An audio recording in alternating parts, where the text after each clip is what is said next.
If you want to know about Pizzagate, here is Ben Swan telling you about it. Pizzagate actually comes from the WikiLeaks release of hacked emails from Clinton campaign chairman John Podesta. By the way, this aired on CBS News in Atlanta when he was still employed there, and then they got tired of him telling these kind of uncomfortable truths. In all, WikiLeaks dumped around 50,000 email messages, and it was from those emails that the claims that John Podesta may be part of a child sex trafficking ring come from. Now, to be clear, not one single email in the Podesta emails discusses child sex trafficking or pedophilia. That is a fact. But there are dozens of what seem to be strangely worded emails dealing with pizza and handkerchiefs. Self-described online investigators say that those words in the emails about pizza and the talk of handkerchiefs is code language used by pedophiles. Just to remind you where this all came from, this didn't come out of nowhere. WikiLeaks got a hold of emails from Tony Podesta's brother, John Podesta. Tony Podesta was Hillary Clinton's campaign manager. He had lots of jobs like that. So he was an advisor to Bill Clinton, to Ted Kennedy, Hillary Clinton's campaign manager. So his brother's emails got hacked, got released through WikiLeaks, and that's where all the people started to notice that they're using this terminology of pizza and grape soda, even hot dogs. And so let's keep going. So how did a DC pizza parlor get pulled into the story? Well, again, read any mainstream report and they indicate that Comet Ping Pong Pizza was somehow linked to this fake story and has no relation to anyone involved. But the truth is that's not true either. What media is ignoring is that the Comet Ping Pong Pizza place is actually referenced in the Podesta emails at least a dozen or so times, and that the owner of that place, James Alfantis, is a friend of John Podesta. He was actually named, this is kind of strange, by GQ magazine as one of the top 50 most powerful people in Washington. Yes, we're talking about a pizza parlor owner. Now let's talk facts here. There is no solid evidence that Comet Ping Pong Pizza is being used to run a child sex trafficking ring. But there are some very strange connections between Comet Ping Pong Pizza and a second pizza place 2 doors over, Besta Pizza, and the accusations of pedophilia. Now this is where things start to get strange when you research this story. Now to begin, I need to show you a 2007 unclassified FBI document. That document, according to the FBI, contains commonly used symbols by pedophiles to express their preference in children. I want you to see these images here. These are the images. Notice this one on the end, the triangle. That image signifies something called boy love. The pizza place next door to Comet Ping Pong Pizza, Besta Pizza, well, this was their logo until only a few weeks ago.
Is Mike here? Hello, okay. Mike. Hey, Jimmy.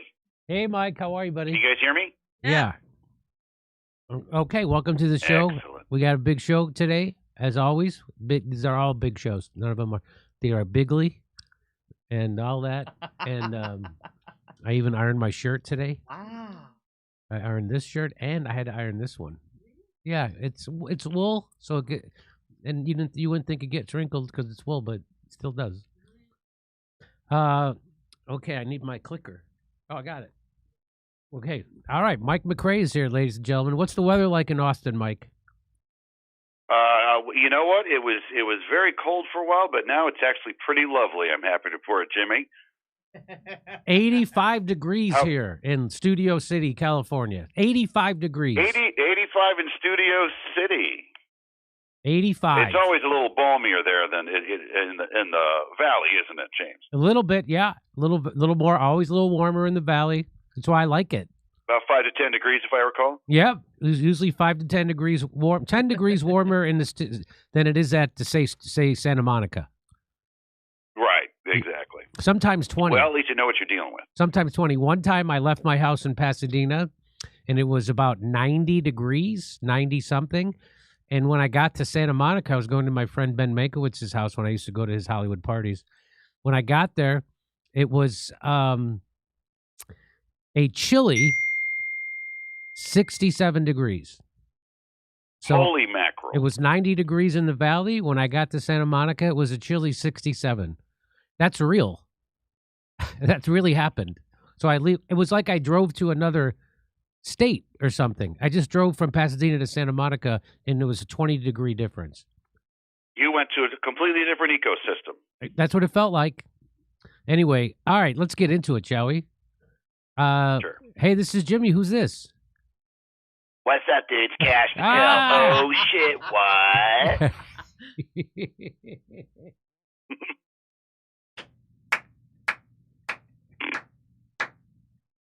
He talks like such a moron. He talks like such a... This is definitely who he is. Director Patel, good to hear from you. What are you up to? You know me, dude. Pursuing justice and making ladies lust us.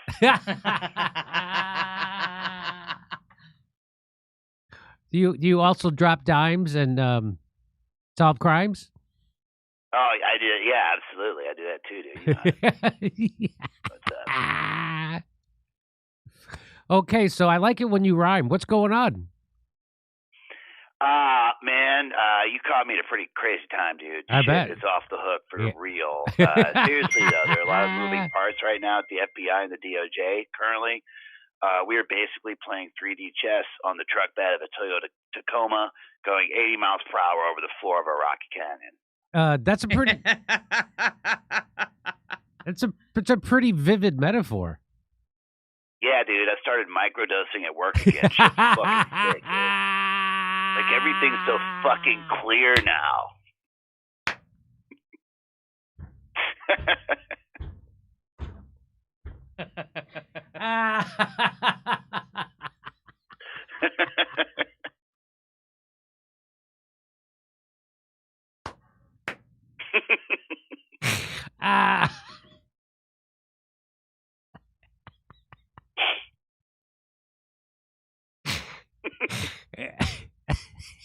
That's great to hear. Walk us through what's going on at the FBI. I don't even know where to start, dude. Basically, we've been monitoring the situations in Minneapolis and Portland for sure. We've been waiting for an opportunity to get involved in an auxiliary role or a similar capacity to augment and assist ICE's objectives in the area without interfering or clouding jurisdiction. And I'm happy to say we finally made a decisive move in that direction.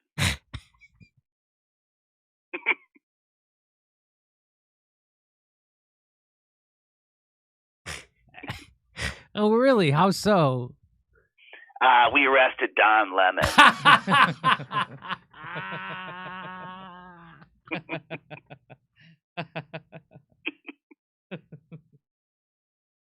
Right. Yeah, dude, at his hotel in Beverly Hills at 11 p.m. Fucking sick. Why did you arrest Don Lemon?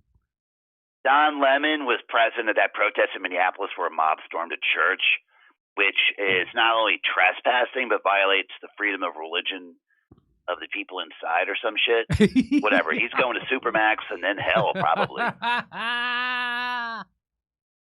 I see. Well, to be fair, Don Lemon was covering that protest as a journalist. He wasn't part of it. I mean, that's a fine line, dude. Like, part of a protest, covering a protest as a journalist, but near the protesters, kind of what's the difference, dude? There's no way to know. I'm sure the law itself is pretty clear on this, right? Well, maybe, but that's not our concern. Isn't the FBI a law enforcement agency? I don't even know what you're talking about right now. All right, never mind. Why did you arrest Don Lemon and not everyone else involved in that protest? Because he's fucking gay, dude, and famous and black. Wake the fuck up, dude. Get smart, okay? What do you think this is about? What do you think our mandate is here? The law? Grow up, dude.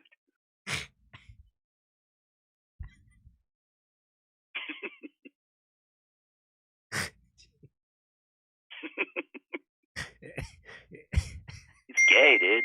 Yeah.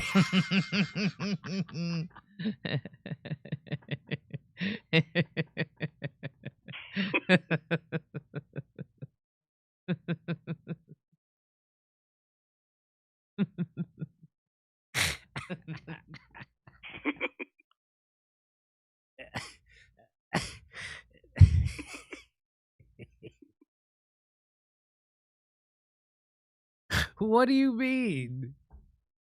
Look, dude, the reason that Trump sent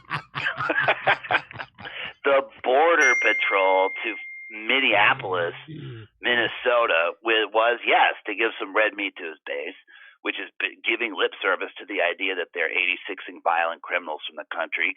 But in reality, it's about going to a blue city and beating up and killing woke leftists and gays. That's what this is, dude. Okay, I see. All right.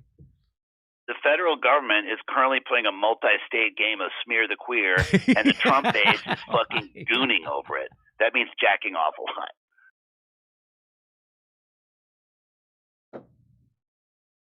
Yes, I know. Okay, cool. I just didn't know if you or your listeners knew about gooning and how it means furiously jacking. We get it. We get it. Okay, cool. No, that's awesome. And the point is that Renee Good and Preddy aren't collateral damage. They're the target. So arresting a prominent woke black gay dude on literally insane charges is part and parcel of this whole process. So when I said the FBI and the DOJ were looking to augment the project, this is what I mean. We're not arresting violent criminals from El Salvador. We're afraid of those fuckers. So we're arresting mouthy homos. That's what the base wants. I hope you're proud of yourself. Are you kidding? I gooned myself, dude. So people are saying the pullback in Minneapolis is showing Trump on his heels. No way, dude. He won. The base knows what he's doing. Even though the woke mob think they won. That's the 3D chess part. Checkmate, bitches. Amazing. And like immediately after this drawdown, we sent federal agents to seize ballots in Georgia from the 2020 election. We simply can't stop winning, dude. Tulsi Gabbard personally going to overturn the 2020 election? Shit. What a journey she's been on, huh? Yeah, I'll say. Yeah, dude, she's hot as fuck, too. Jesus and I Christ. personally sent Randy and them down to Fulton County to make sure we got those ballots. And then so we're going to get to the bottom of the 2020 presidential election come hell or high water. Randy and them.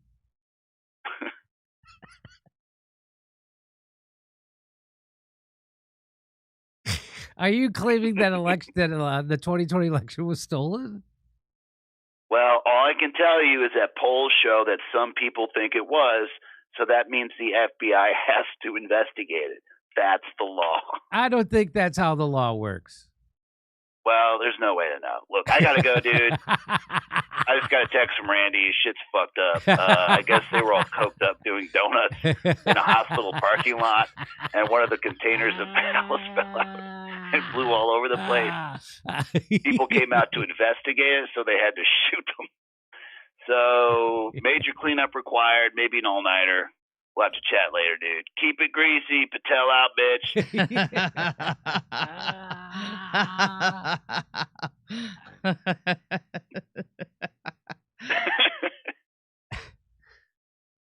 Mr. Patel, have you heard that Dan Bongino's back on the air? And what do you make of that? He said he's yeah. Well, I mean, you know, he was always going to go back to that position eventually. Being an actual member of the government, that's only something people do for a few months. It's not like a career thing. Oh, really? Okay. All right. Thank you. Yeah, dude. I'm going to quit soon, too. You're quitting? Everyone eventually just goes back to podcasting. Yeah. Yeah. You should start your own podcast. I can't believe you didn't. Dude, I had one, and I'll have another one. You had one? I think. Okay, thank you. I think I did. Thank you. All right, well, I look forward to your resignation. Oh, man, it's going to be fucking sick. Okay, all right. Let's move on. Okay, that was great. All right, holy shit. All right, let's go to the next one. Hey, this is Jimmy. Who's this? Hey, man. This is Jeff Bridges calling. Greetings from L.A. Hi, Jeff. Thanks for calling. You know, I'm also in the greater Los Angeles area. Oh, right. Yeah, I know, man. Are you done with your other calls? Yeah, I just hung up. Yeah, with the cash FBI, that little fascist. Cash Patel, director of the FBI, friend of the show. Yeah, well, I wish he wouldn't be, man. He's a fucking fascist. The fascist wing of the fucking Lollipop Guild. Him and that Bongino, it's all these short fuckers making big problems for America, man. I know. Yeah. I mean, yeah. Fuck it. What are you going to do, man? Fascism. Not a fucking trip. Is there a reason? Is there a reason you're calling, Jeff? No. Yeah, I saw the Melania movie in the theater too, man. Oh, did you? How was it received? Couldn't tell you. I was the only one there. I was so fucking stoned, I didn't feel qualified to form an opinion.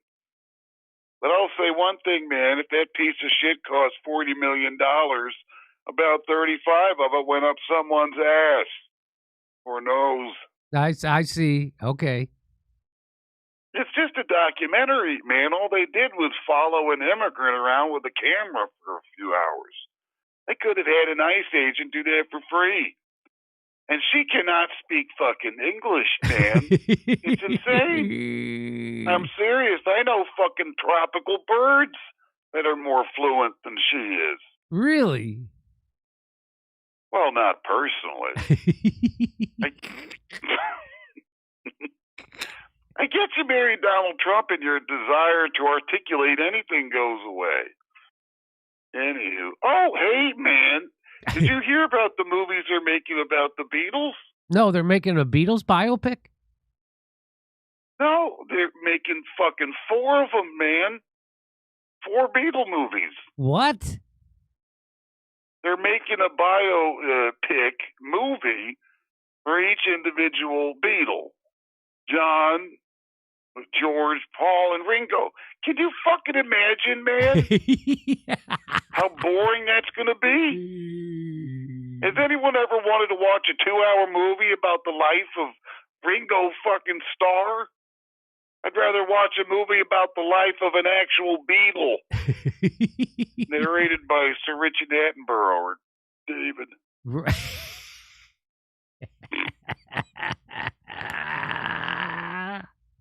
Right. And is the John Lennon one going to be as long as the other 3? If it is, someone's getting gypped, man. Looks like look, we like to talk about news items on the Jimmy Dore show, Jeff. So, hey, did you see the Epstein files? Yes. They released millions of documents, man. Everybody's in them. Are you in there? No, I'm not. That's good, man. Yeah, Robin Leach murdered a child. Strangled a teen girl to death at a party. That's not cool, man. No, it's not. Epstein and Maxwell, big-time Zionists, man. Yep. He's always talking about, Goyim and cattle in those emails. One of the victims is already on record talking about how Ghislaine Maxwell told her that they could treat her like garbage and sex traffic her because she was a Goyim, a shiksa. That's what she said, man. Okay, but I don't know what that really has to do with... Fucking A, man. If they were National Socialists, we'd be calling them Nazi pedophiles. Why can't we point this out? Look, I'm not really comfortable saying that they... Hey, don't worry, man. Don't worry. I can say it because I'm doing a goofy Jeff Bridges voice. Okay, moving on. Okay. Well, that's all the topics I had today. Are you going to talk about Epstein stuff more on the show? Yes, I am. Can I listen?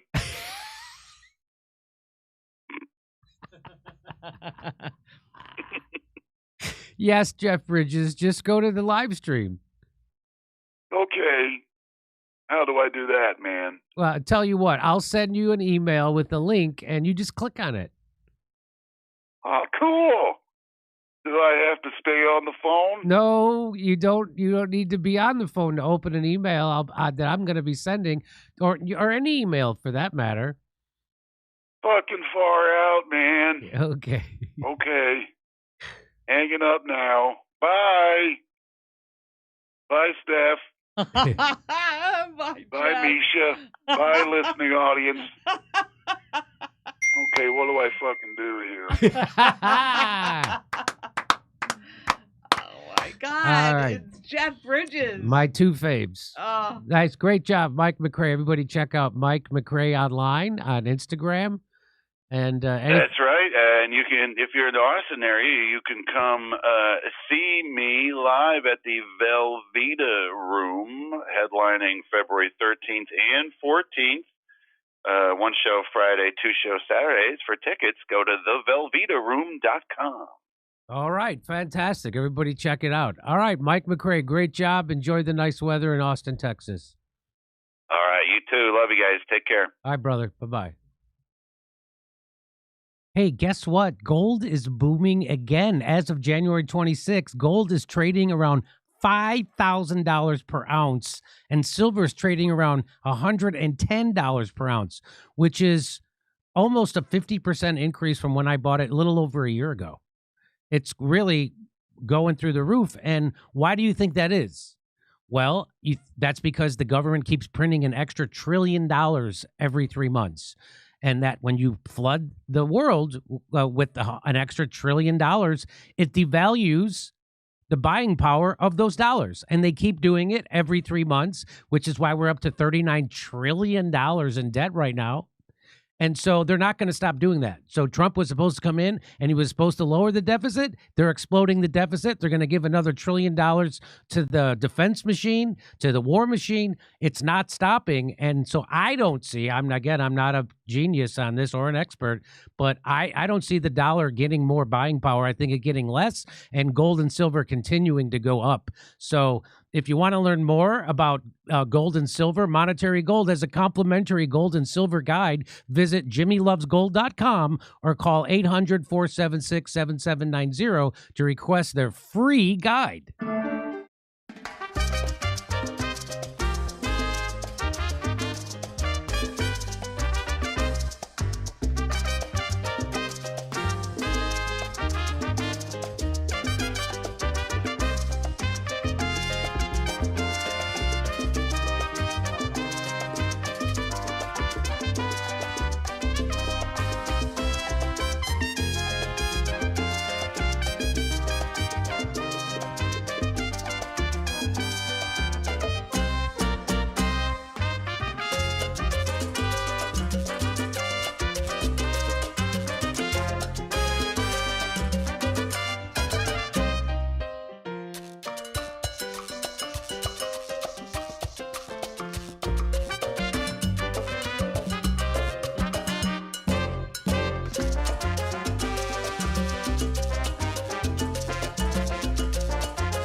Hey, well, we have a special guest with us on the live stream right now. It's Jesse Merl.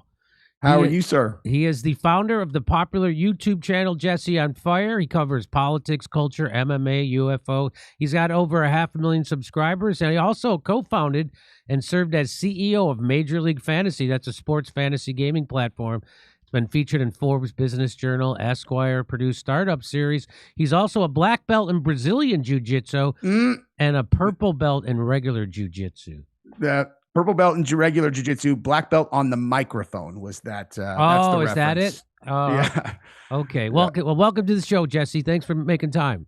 Thank you very much. I'm a huge fan. Thank you very much for having me. Well, yeah, we featured you recently, and I wanted to just get your take on this. We showed this video of you talking about the Candace Owens coverage of the TPUSA Charlie Kirk assassination, and I'll just play a little bit of this. The people who are attacking Candace fundamentally do not understand what her role in this entire thing is. She is the magnetic center of an open source investigation. She is not supposed to only put pure factual information on her show. She puts clues on her show. She has a tip line getting thousands of tips every single day. She does her best to vet the ones that come in, and then she puts those on her show, and then the community chases them down. It doesn't matter if you don't believe this one or you do believe this one. It's your responsibility to chase down the ones that you do believe, and you look into them, and then you share them with other people, and then they share them with Candace, and then we develop the case that way. We're solving this together. Stop attacking her. So that was I featured that on the show maybe 2 weeks ago, and I was saying this is the best defense of Candace.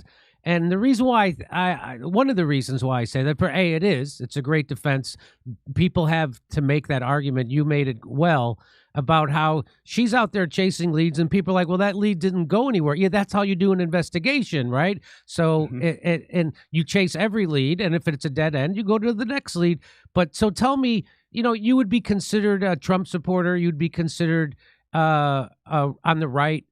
Why do you feel like why do you feel this way when almost all the other big influential I would say right-wing social media influencers are trying to say the opposite and call her crazy? People like Tim Pool and Alex Jones and Matt whatever his name Walsh, they're all, everybody is cat turd for everybody, but you're not doing that. And so tell me what the thought process is there. I mean, I tend to not consider myself landing in any specific group or category. And with Candace or any of these guys, it's like, if I feel like someone's opinion is based on a group that they're in or whatever, that I just dismiss it. I didn't even know. I mean, I knew obviously Tim Pool was going at her hard. I knew Alex Jones was, and over the Fort Huachuca and the whatever his name is, Mitch guy. Exactly. And yeah, I mean, I think those are probably for different reasons, but Candace, the point I was making is like, she has a tip line that is constantly bombarded by so many people. And at the end of the day, like, unless you think that Tyler Robinson did it by himself, there's going to be more information out there to go find. And if you have the collective hive mind of the internet to use as a resource, and then you have the additional, great minds that can kind of take pieces and then put them together, and all of them watch Candace. She gets them collected. She sends, here's what I have.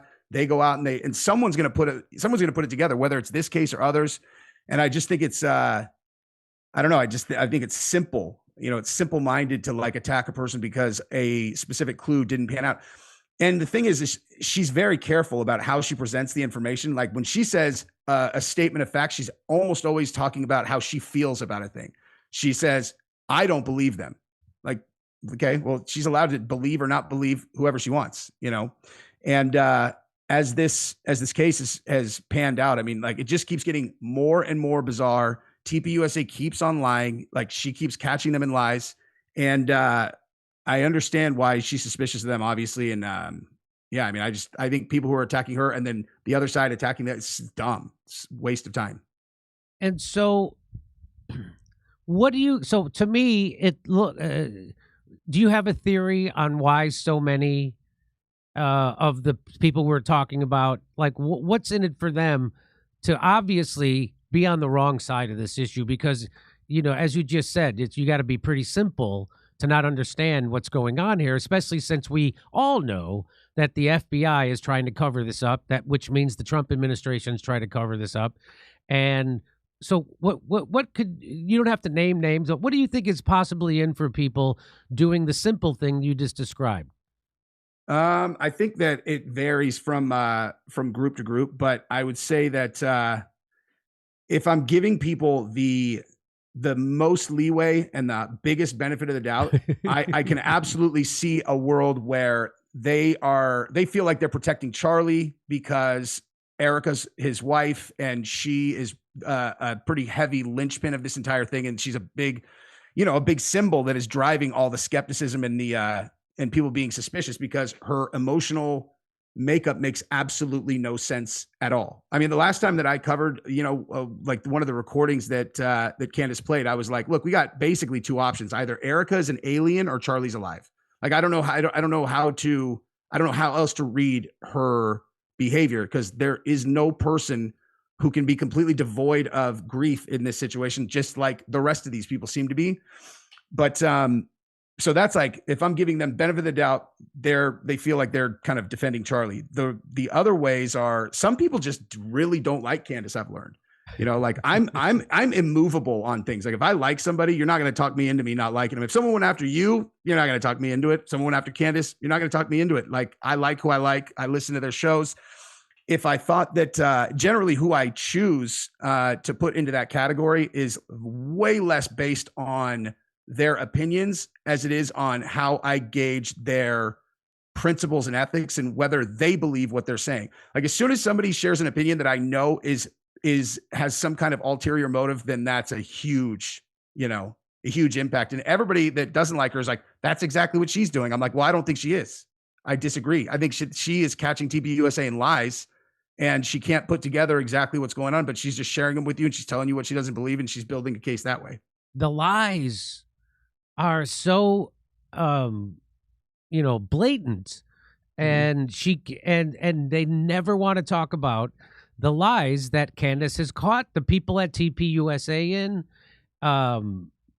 Just the contradictions of, well, we weren't allowed to fly a drone. Frank Turek saying, no, we were flying a drone, we were looking at him in real time. And so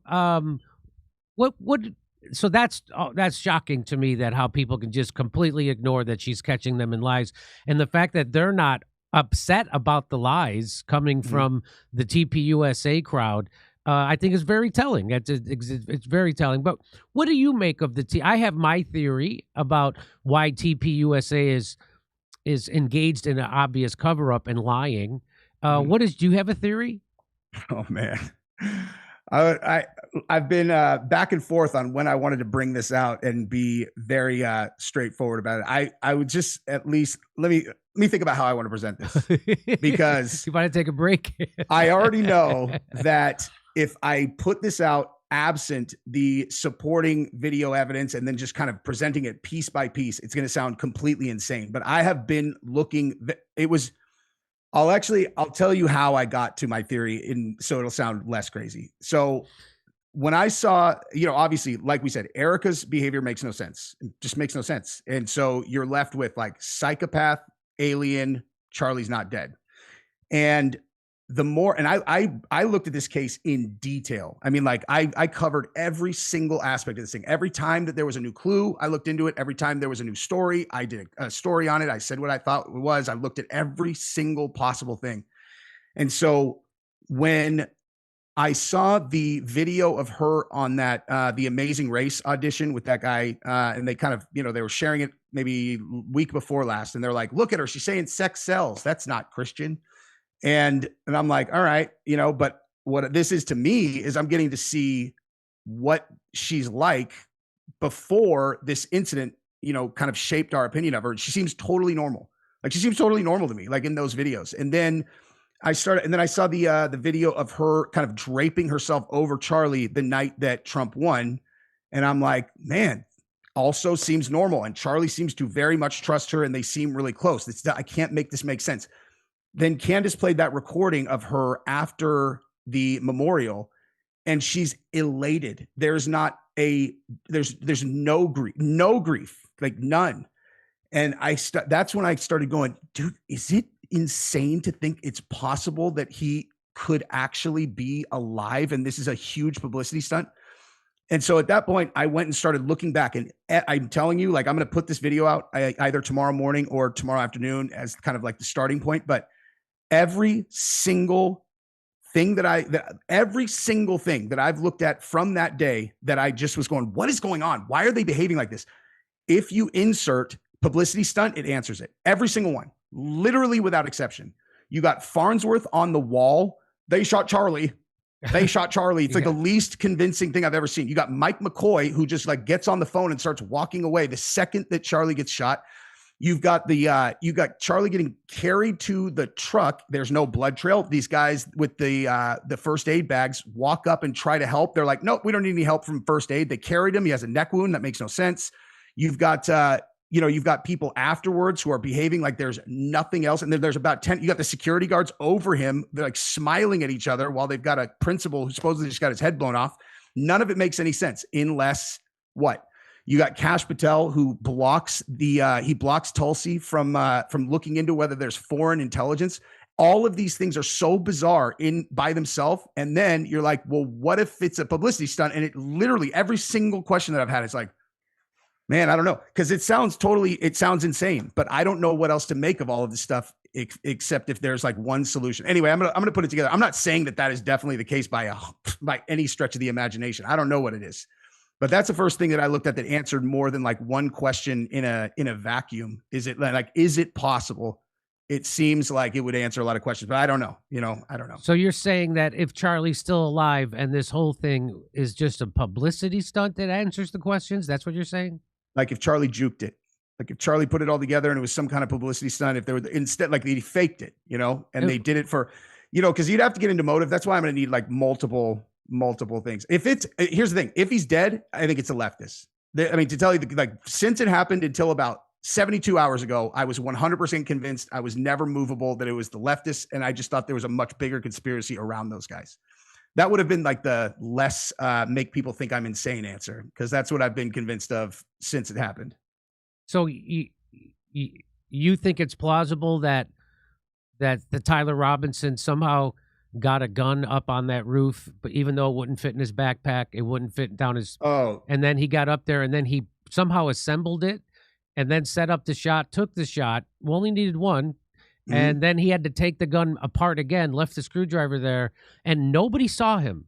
Nobody saw him. So that's got to take at least a couple of minutes. A guy with a rifle, a long gun on top of a roof.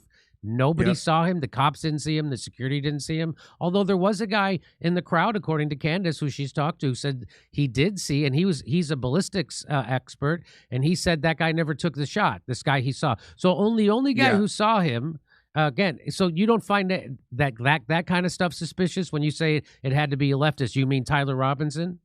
Oh, no. I mean, that's what I'm saying is like, I feel like, I was convinced not necessarily that he did it, but by the number of clues that I found online that showed foreknowledge from groups that were like, I'm not talking about like normal leftists. I'm talking like crazy, like hardcore, whatever those groups are, right. Like I found a person on named Sky Valdez, who was a suspect for a short period of time, and then kind of just disappeared, that had a painting that they put on their social media, then tried to delete, but we found it on the Wayback Machine from a month before. So it was like August 14th, and it was a guy in a prone position on top of a roof with a rifle, and it had 9/10/2024 on it on their social media, and they tried to delete it. That same person had a song out on they have like the SoundCloud. And one of the names of the song was Charlie Kirk Dead at 31. And it was a month before. So that kind of stuff. I mean, that's why I was so convinced. I'm like, this has to be these guys. And then there were all these reports of 20 to 21 different accounts that were like, wait till you see Charlie get killed on, 9/10 or whatever. You got the guy who asked the last question.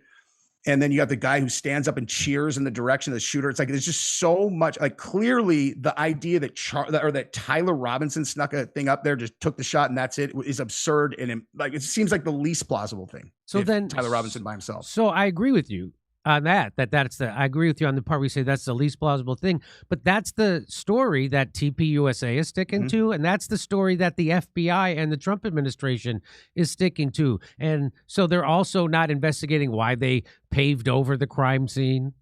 Which is unbelievable. Why they lied about talking to a surgeon who said he had a miracle neck. That's what stopped the 30th. So there's obviously a cover up going. And if it was a lefty that did it, why would they be doing all these things that are blatantly signs of a cover up happening? Do you know what I mean? I know exactly what you mean. I don't think it's a lefty anymore. Okay. That's what I was saying is like, you start asking those questions, like, why would they pave over that the next day? It's like, well, I don't know. Maybe if it was someone, powerful enough to do that and they knew that they juked this thing and they didn't want anybody to get into the thing and see if there's any real blood there, etc. Yeah. I mean, I don't know. It's either that or like it, maybe it's, if it's a foreign nation, obviously we know who we're talking about. It's like, if it's them, maybe they could get that done, but so you're saying, you're saying there might be a connection to Israel, or if I don't want to put words in your mouth, but it looks like it was, that's what everybody's speculating. I certainly think it's Israel that's involved. Candace thinks it's a bigger conspiracy between the military and maybe even, the Mossad, CIA. I think that's also very possible. So seems like there's a lot of people involved. Any way that you slice it, there's a lot of people. That's where, and again, that was part of the part where, because like, I don't know is the answer, but the part of the reason why I started entertaining, I'm like, could it be that he juked this? Is just because with a thing like this, if you're going to put somebody down for real, like you want as few people in it as possible. And it seems like with all the stuff we know, there has to be an enormous amount of people in this thing, right? Yeah. And do you have a theory on what would be in it for Charlie to fake his death? Yeah, I do. I think that because of the number of this is obviously just hypothesis. And I'm not standing by this theory at all, at all. Okay. Like, I'm not saying this is what I definitely think or anything, but I thought it through, because to even consider any kind of conspiracy, you have to back into why the number of people who would have to be involved would. And I looked at it it's like, think about how it impacted the country immediately following it. Before, everybody started being like, gosh, I kind of get the heebie-jeebies from Erica and these people. Like when it just first happened, and it felt like this groundswell of support, on the right, like they had just won. And when I say the right, I say they, I don't say we. Like I really am a genuine independent. I'm not right, left, whatever. But it seemed like they had such a stronghold after the election.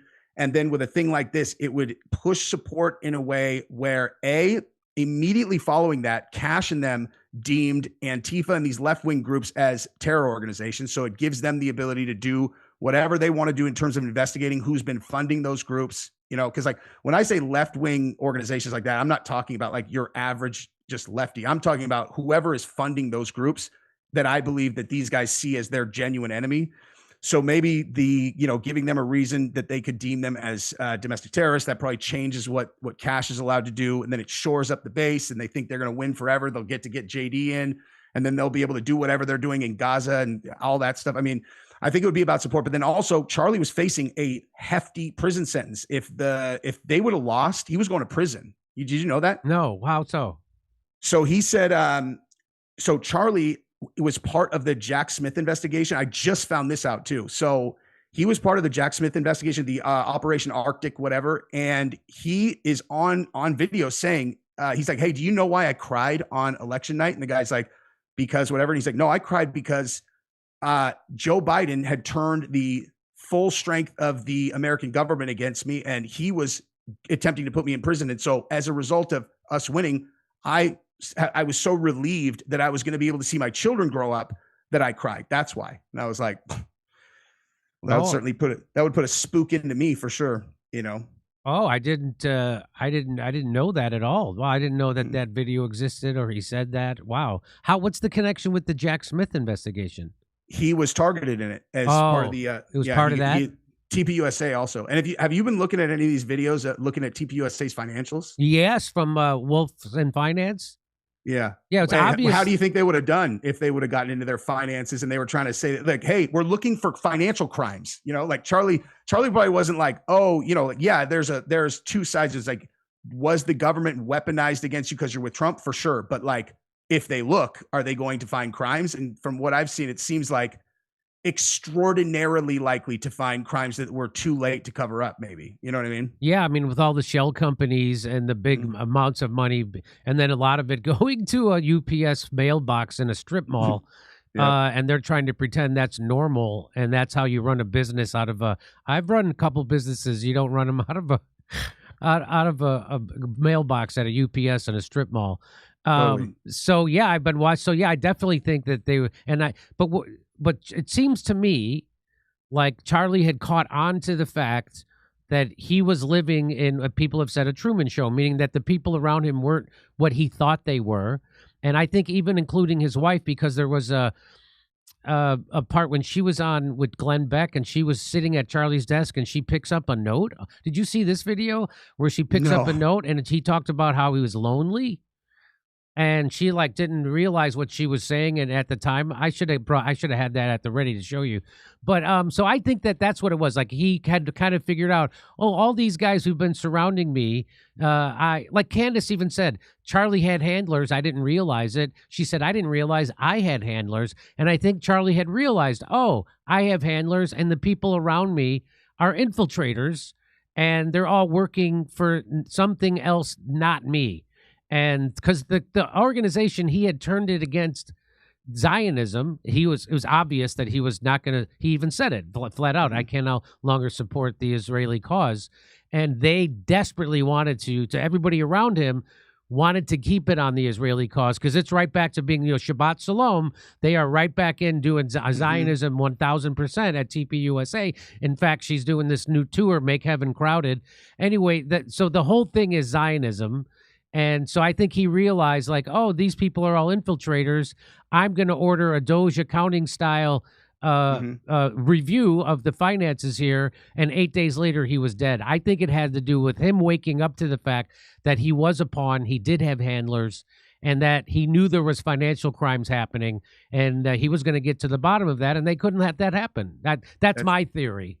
Totally reasonable, because what I could say in just now in the last recent past, like looking into all of the things that happened that day, I could say pretty confidently there's no scenario where TPUSA is uninvolved in whatever happened. Like because I never looked. Like that's the thing. Like I always watch Candace, but I don't need to agree with people to like their stuff. You know what I mean? Correct. And so I always watched and I knew all that stuff. And then when I just started to entertain it, it's like, this is way too much smoke for there not to be fire. And so it's like, is Charlie a part of it or is he not? Because it's like, it's either this big collaborative group that is betraying him or he's the one who's at the helm of all of it. Like, I don't know. I mean, it sounds extremely flat earth as it comes out of my mouth. And I am certainly not a flat earth person, okay.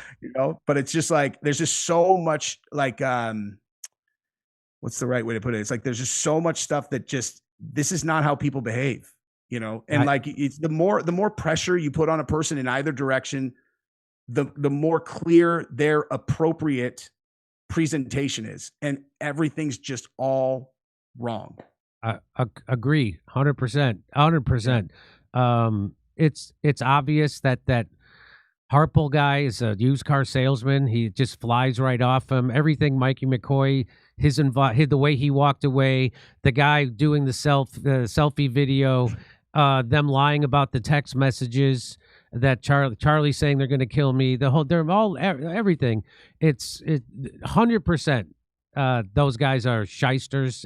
Maybe I shouldn't use that term. I think that's anti-Semitic, right? You're not supposed to say that.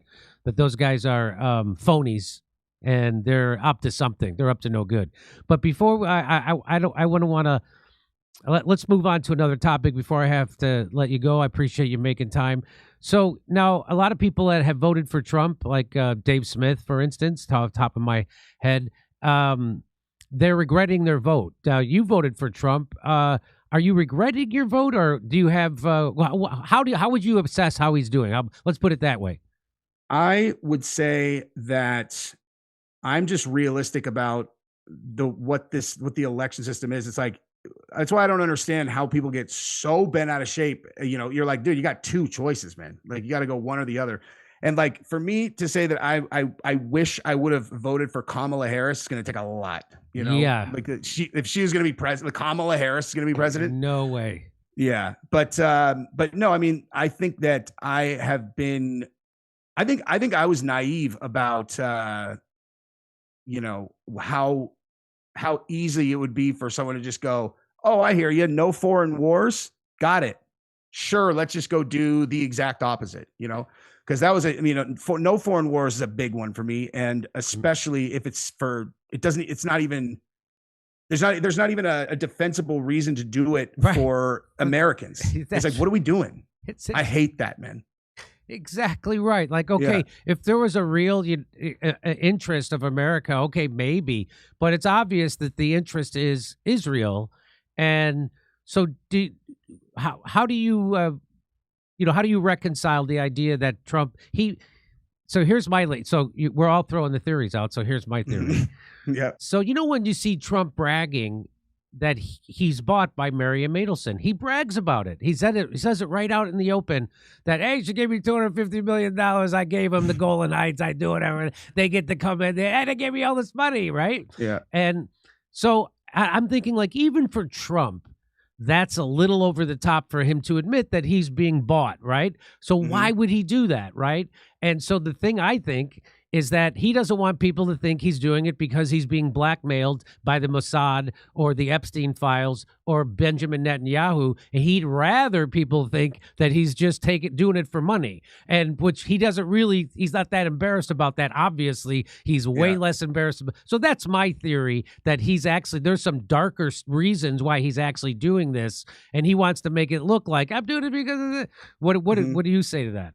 I think that if I had to guess, so I can give you two answers. Number one, on the Epstein files, I have a guy that does a lot of my research who's just an absolute savage. And he, after the amount of time they've been out, came to me. He's like, dude, there's nothing in here, man. Nothing real is in here. It all looks really bad. He's like, but for sure they pulled the real stuff out. He's like, there's got to be a file that is just like the nuclear stuff. And so I would imagine that there's a lot of really serious stuff that we have not seen. All this stuff looks terrible, and it is terrible, but there's way worse stuff. And I am sure that they've got it on everybody. Because the second that you put it out, second you put out compromising information, it has no value. You know what I mean? So I would imagine there's a slew of stuff. But as it relates to Trump in Israel and God, I think that, you have two ways to incentivize people, the carrot or the stick. And I've heard Kushner talking about the deal that they're doing over there, where they're redeveloping the Gaza Strip, and Peter Thiel's in it, Elon's in it, for sure Trump's in it.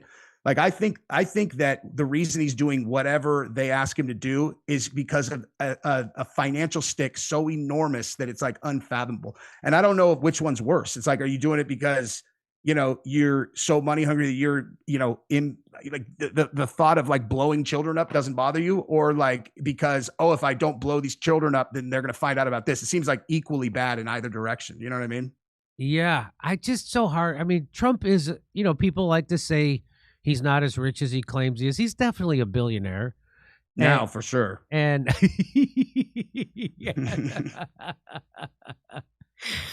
I mean, he's got his own, what is that, a 737 or 27? It's a big jet he's been flying around for years and years. Those things are super, because it's expensive to keep I can't even afford a boat, let alone a big jet. So he's got lots of money. It's just amazing to me that it would be about money, but he still cares about making money. It is kind of amazing to me. People who are billionaires still want to make more money. It's just not how my brain works. You know what I mean? Like, you and I know see exactly what you mean. It's like, could you imagine that, having $1 billion and still trying to make more money? Yeah, the only way that it makes sense is if the actual driving force behind your desire to make money is pure competition against other billionaires and then power. Like, there's some people who are really driven by that power thing. Like, for me, between my wife and I, I say this to my kids all the time. Like, we could make 5 times as much money as we do right now, and it'll have no impact on my life positive. I mean, I can have a negative impact, but like, I've already hit it. I'm not even in the stratosphere of anything like that. It's just like, I don't need a lot. I just don't want to have to do things that I don't want to do, and I'm happy, and that's it. But like, a lot of these people are wired very different than that, and Trump is certainly one of them. You know, I think he wants to be like a Rockefeller money guy, you know. Probably. So Trump to me, Trump has been a big disappointment for me. I had hope, like I would tell people, I don't have faith that he's going to do the things he's saying, but I hope he's going to do the things he's saying, like end the war in 24 hours, like he said he was gonna.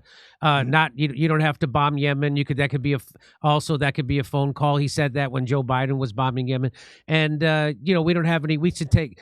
So it was and he's doing the exact opposite of those things. And it's, whether it be Venezuela, whether it be going harder at Cuba now, threatening Colombia, bombing Yemen, bombing Iran, and it looks like we're going to do something else in Iran. He's still funding the war in Ukraine. And now he's making it harder and harder for people to keep the United States dollar as the reserve currency, because he's sanctioning and tariffing people all over the place. And so now we have things like, but anyway, I think he's doing a bad job as president. I would give him a D.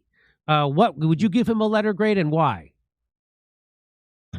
Man, it's like, I wouldn't want to have to give him a letter grade, but there are certainly a lot of the things that you mentioned where I'm like, I don't understand what are we doing, dude? Like, what are we doing with the Greenland thing? I don't understand that at all. Certainly now the Venezuela thing, I have a feeling that that is going to end up being about the 2020 election and the Dominion thing and the vote, the Vote-Matic, whatever, all that stuff that came out of, because I found the reports from the early 2000s. That's real. Like that, why do we have these Venezuelans here showing us how to use our voting machines? And so that might end up being this big, like, Sixth Sense, end of Sixth Sense moment where it's like, oh my God, that's why we went into Venezuela, so we could get Maduro, and then he'd tell the world how they were juking our elections for, however long. But outside of that, like in the Middle East, I have zero support for any kind of conflict out there, for us giving any kind of money or any kind of support to things that are going to lead to killing people that are not fighting against anyone. I just, seems like a pretty, rational policy. I don't like killing people unless they're trying to kill me or the country. So like that stuff. And then, one thing that disappointed me a lot is I really don't like how it went down with Marjorie Taylor Greene at all. It's like, I don't like people that take loyalty for granted at all. That really pisses me off. It's like if people, just in terms of like a matter of character. Now, again, at the same time, I always look at this kind of stuff and kind of go, there's so much information that I don't have that I feel stupid, kind of throwing, like lighting it all on fire for, when I know I don't have as much information as people. But with Marjorie Taylor Greene, there's no scenario where he should say a single negative word about her, no matter what she says or does. Like, she has been so strong on his side that it's like, dude, you like, don't do it. And he still went after it. I don't like that at all. I don't like that when anyone does that stuff. And so what would you like to see Trump doing going forward? I mean, they didn't cut the deficit. In fact, they just signed it. I think I saw a headline as I was coming in the studio that they reached a budget deal. They're giving billions more to Israel. Yeah. And they're not cutting the deficit. They're actually increasing it. It's the opposite. They never went to the Pentagon. They didn't do Doge on the Pentagon, which is what that's where all the money is. In fact, they bumped that budget. Yeah. And then then they bump up that budget from $800 billion. Now he's proposing 1.5 trillion, which is wild, which is almost doubling of the budget after not doing a Doge accounting of it. So anyway, there's a million things I'd like to see him do. What would you like to see him do? So I think let me go back and I'll tell you what I am very happy about that has happened since the election. Like, my family was literally, like, militarily, as far as I'm concerned, forced out of California. My entire family's in California, and we had medical exemptions for my children on vaccines because my oldest, I have 13, 10, and 9-year-old daughters. And when my firstborn got her first set of vaccines, she got hurt. Like, she got hurt by a vaccine. And we went through the process of getting medical exemptions because we found out that both myself and my wife had to cut our schedule short. So like we were both genetically predisposed to having problems with it. So we got, medical exemptions. And then California proposed a bill to invalidate medical exemptions and force anyone, even if they had been deemed by a doctor unsafe to vaccinate, they still had to vaccinate their kids. And there's like a million shots. And I remember telling my wife, I'm like, there's absolutely no way that they're actually going to pass this. She's like, yes, they will. I'm like, there's no way. The entire basis of the current mandate was to protect people whose kids can't get vaccinated. She's like, do you really believe that actually matters? And it was like 96% of people were vaccinated. And so they wanted to go after that last, 3% or whatever. And they passed it. And I couldn't believe it. And I watched as every single Republican, state senator, state Republican went up to the thing when they were arguing about it. And every one of them was like, you can't do this. You can't do this. Like this is not a thing you can do. And the Democrats up there were so dismissive. You got Gavin Newsom. They're basically like laughing. You got the Republican senators, and then you have these moms coming up with her kids who they're like actually brain injured permanently by this. And they were begging them not to do it. And they were looking at these women like they were, I don't even know, like they were like 1600s feudalist society. And they were like, can I have some bread? They're like, get this filth out of here. It's fucking ridiculous. So my whole thing is like, that group that was responsible for that was so close to pulling off this massive, enormous thing that they were trying to do with Gates and all them. And I don't forget, I remember exactly what that was like during the pandemic. And so the fact that it seems, at least in the short term, that we kind of won that is like a blanket of security over me, where I'll put up with a lot of shit because we won that, at least in the immediate short term.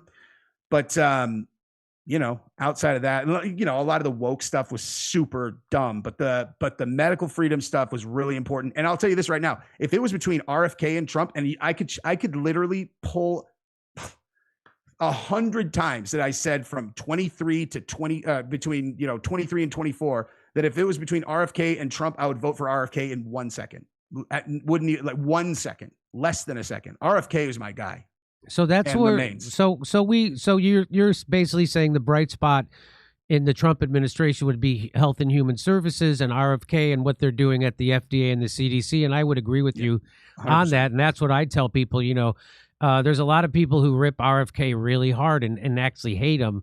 And what I have to remind them is that, you've been taught to hate him because of the propaganda of the big pharma, because he's questioning the vaccine narrative, which we all know now. There aren't any placebo tests for any of those childhood vaccines, and that they weren't really looked at correctly, and we should look at them. And when I tell people that babies have to get 72 shots, their jaws go to they have no idea that they've been propagandized. What I tell people is that, RFK has a lot of flaws, but that's not why the establishment hates him. They hate him for the stuff he's right about. Absolutely. So that is, to me, that's the bright spot. Everything else, from the budget to not doing Doge on the Pentagon, to the foreign wars, to being a cuck to Benjamin Netanyahu, to instituting DEI for Jewish students on college campuses, to instituting hate speech laws on college campuses for Zionists.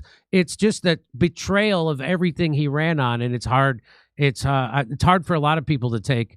Would you agree with that? Yeah, for sure. I mean, the thing that ends up kind of, I feel like people misunderstand my politics a lot of the time, because like everybody has their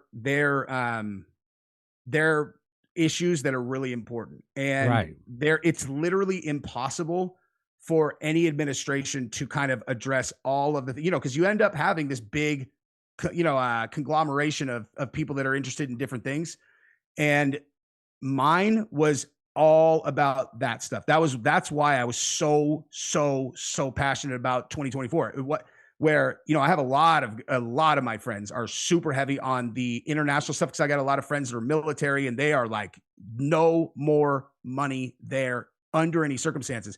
And I just never really paid attention to that stuff. So it's not like, like I don't know. That's just like, that has never been my issue, but there's a lot of people, all my friends that are in that group, they are super unhappy about what they're looking at. And I understand it. It's just, for me, like my entire family is in California, and my cousin, my children's cousins, we saw constantly. They were like, one of my middle daughter and the oldest daughter of my brothers were so close, and they literally are not going to grow up together anymore. Every time that I think about that, it makes me absolutely furious. And so it's like, that was my central issue. And so I still kind of am like, okay, well, I'm still very glad that he won. But the thing is, if Kamala would have won, it would have been exactly the same for all of this stuff.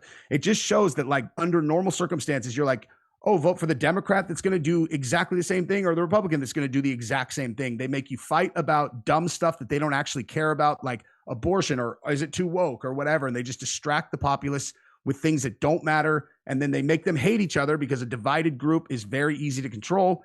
And then ultimately, big pharma under normal circumstances stays the same.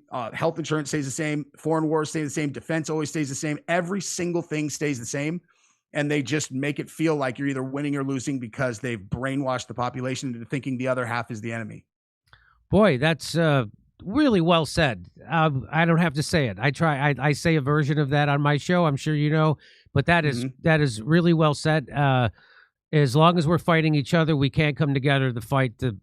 It's a top down fight. It's not a left right fight. So many of these things, because the people who called themselves lefties and Democrats became authoritarians, full blown authoritarians during COVID, and they're pro-war because of Russiagate, and they went with the conspiracy theories, and they started to love the FBI and the CIA. That's not a lefty. That's no lefty that I've ever heard of who likes the CIA and the FBI and foreign wars and mandating medical treatments, and it's just the exact opposite. So it's like I've been, there is no left in America. There just is. There isn't. There hasn't been for a long time. Barack Obama was not a departure from George Bush. He was the same thing. It's it's glad to see. It's glad to hear someone else say that when we're fighting, left and right is fighting, they're happy because we don't come together to oppose the oligarchy, the WEF globalist handful of billionaires that actually run things. That they're happy when we're hating on each other, whether it's over trans bathrooms or whether it's ICE shooting people in the street. If we're fighting over that stuff, we're distracted, and we don't have our eye on the ball, which is a real class struggle between the billionaire WEF globalists and everybody else. Yeah. But, Can I ask you a question? Sure. Why do you think that no matter how idealist and how clear-eyed these new young politicians seem to be on their way in, that every single one of them, without exception, does a year in Congress and just immediately becomes a swamp mutant? Every single one of them. Well, I agree with you. There's only two that didn't, and it was Marjorie Taylor Greene and Thomas Massie. Right. And those are the ones Trump goes the hardest at, the people who. But I just think that most people who get into politics are mediocre people to begin with, as Chris Hedges has pointed out. And Jeffrey Epstein pointed out. Yeah. And so they really care more about fame, fortune, their own benefit. And so they don't, and it's too hard to push against the establishment. Look what happened to Marjorie Taylor Greene. Look what happened to Thomas Massie. Look what they're doing to them. Even to someone who I don't like, Jamal Bowman, he didn't go along 100% with the Zionist agenda, and they just flooded his race. The AIPAC did, and they got rid of him. So I think that's what people are. They don't want to lose their power, and so they won't do anything to lose that'll muck that up. But they'll give lip service to stuff, but they won't actually do the real thing. So that's my theory. That's what happened with AOC and the Squad and all of them. They all just went right along with the corporatists inside the Democratic Party, and when they wouldn't even do the things they campaigned on, just like Trump. They won't even do the things they said. We have to have a vote for Medicare for all on the House floor, and then when it came time, they could have done it. They didn't do it. So, and they made me out to be the bad guy. Somehow I was the jerk. Yeah. But all right, well, Jesse, it's great to talk to you, and I hope we can do it again soon. Whenever you want. Thank you, Jimmy. Okay, good luck, everybody. Check out Jesse on Fire on YouTube, and we'll see you again soon. Thank you. All right, bye, buddy. All right, over to Steph. Okie doke. Thank you, Jimmy. Here we go, ladies and gentlemen. Crazy stuff coming out, right? A lot of crazy stuff. I still, anybody else kind of feel sorry for Melinda Gates? Anybody? Boy. Ooh. Boy. Hey, Skinny Ribsy. You all remember the Storm Area 51 thing? Let's start a new movement. Storm Les Wexner's house. All right. Wake up, babe. A new batch of Epstein files just dropped and George H.W. Bush is in them. Savage. Time to strike while iron is hot. Let's start a third party. The No Pedos Party. Thanks, Jimmy Dore Show. Delzoid. The world owes an apology to Mel Gibson and all the little children, Christ said. Love one another and suffer the little children. Savage. John Podesta was Hillary's campaign chair, not Tony. Vicky, thank you for the correction. Corn Pop, thank you very much, Corn Pop. Who had Kerp and the Epstein files on their bingo card? Dirty Derper, CB Punk. You think the boot is your ally, but you merely adopted the boot. I was born in it, molded by it. And that's from I Am the Boot. Yeah, it's the leftists, LOL, Steve says. No flat Earth. No flat Earth. You know where we are? Why does this guy need to spout Freemason talking or taking point? I think you mean talking points, not taking points. Right. Mamote. Let's see. Peter Thiel is an anagram for the reptile. TW7. Boat Fund Geek. Thank you, Geek. Why aren't mods banning spam bots that are here every show? They are easy to spot because they post so often. If they don't get deleted, people will think Jimmy gets a cut of the spam clicks. Can't get a click. You can't. Come on. Hey, you got to let people think what they got to think. The mods do what they do. Mods are modding at their own leisure. Sorry, Steve. Hey, is Jesse a Nicki Minaj fan? A. Barnes wants to know. How do you vote your way out of corrupt system via rigged elections? Vote harder, right? Natalie.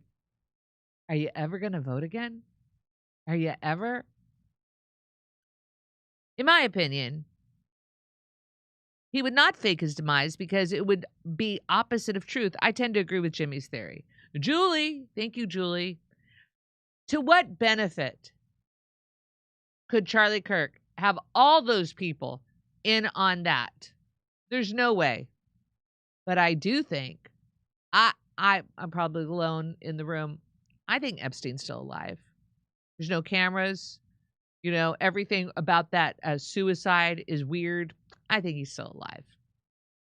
I think they took care of their own. That's what I think, but it's not a big deal. It's not going to hurt your brain just because I think something different from you.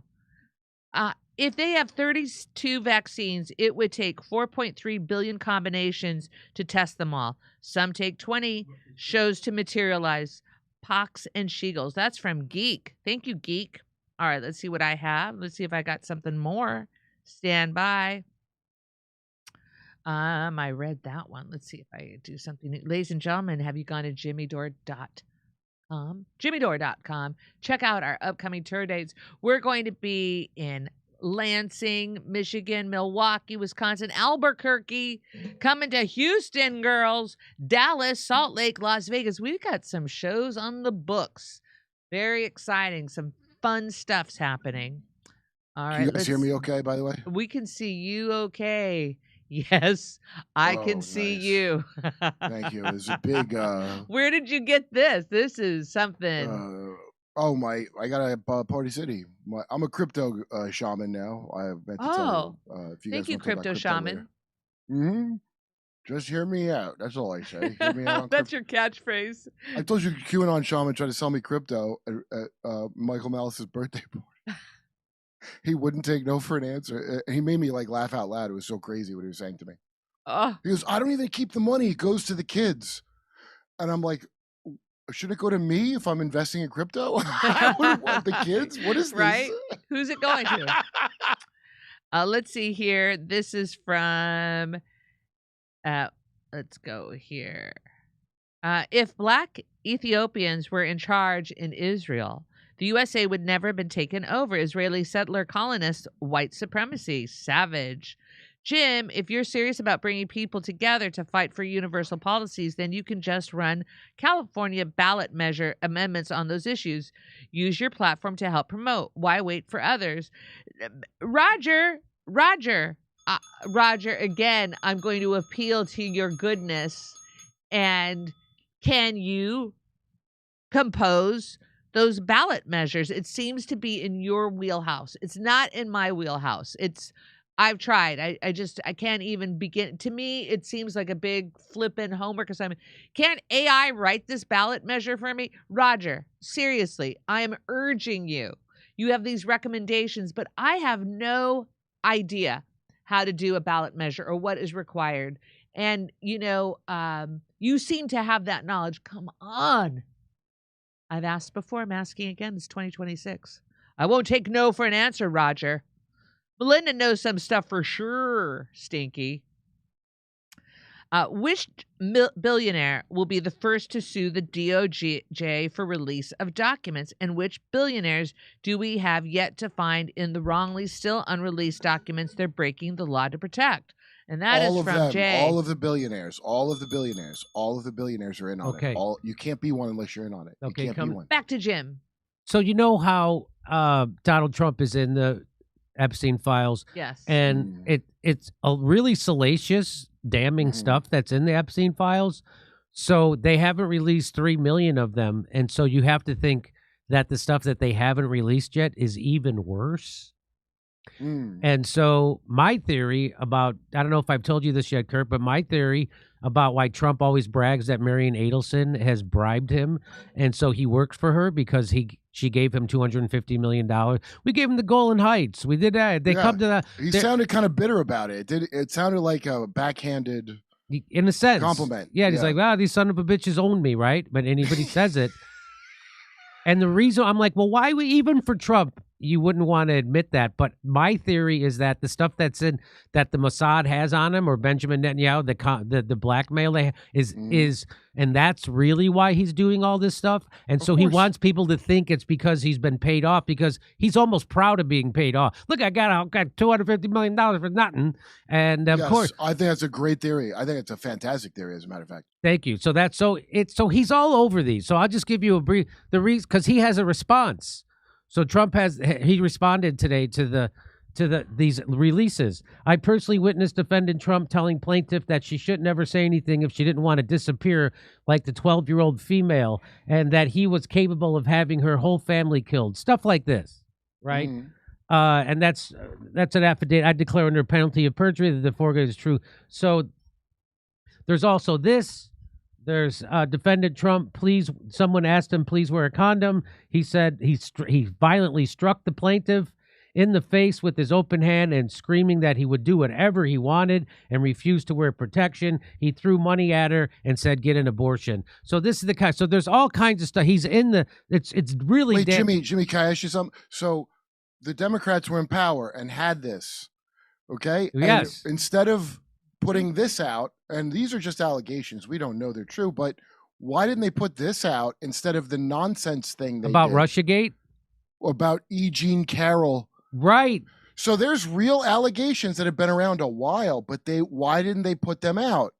Because they're also guilty of that. So they had to make up new shit. So it's just allegations, but I find it highly suspicious the whole FBI who created a fake Russia story.